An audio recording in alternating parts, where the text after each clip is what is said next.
Welcome back to the Tahoe Real Estate Show. Well, one of our longtime partners, Eric Guevin, joins us. He's with the fire district here, fire marshal.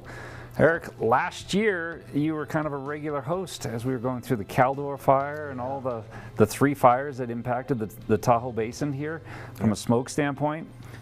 Not too early to start talking about defensible space? Not at all. We did get some moisture. We even got some moisture of late, but it's the fuels themselves did not get a chance to recover. The heavy fuels, the trees, weren't able to absorb a lot of that moisture.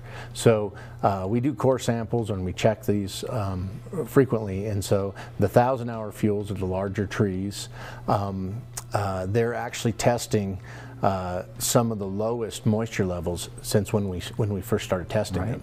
So we're set for a pretty horrific fire season. Started talking about defensible space. What are some tips that the average homeowner here in Tahoe can take to be prevented before we get to the peak fire season?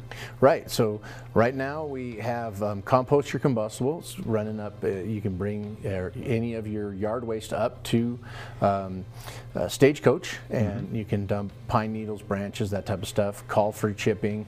A lot of the chipping programs are up and running. Right now in the early spring is the time to do it, because we can get in there and really make a big hit to those light, flashy fuels. Get them away from the house. So that 5 to 30 feet from your home should be lean, clean, and green. That means rake these pine needles.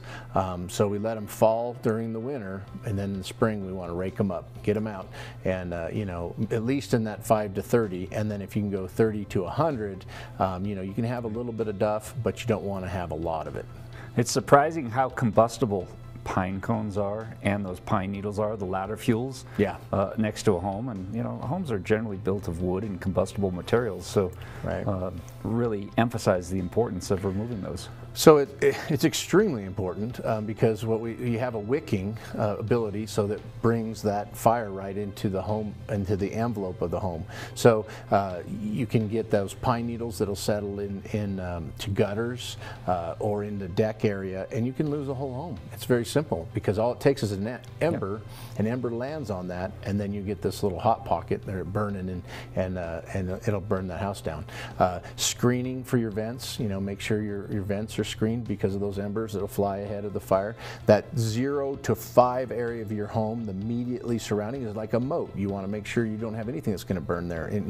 No brush like junipers or that kind of stuff. It's very important. And then, you know, someone, if they want more information on this thing, go to Living with Fire /Tahoe, and you know, there's a lot of good information there. All right, stay tuned. More of the Tahoe Real Estate Show coming up right after the break.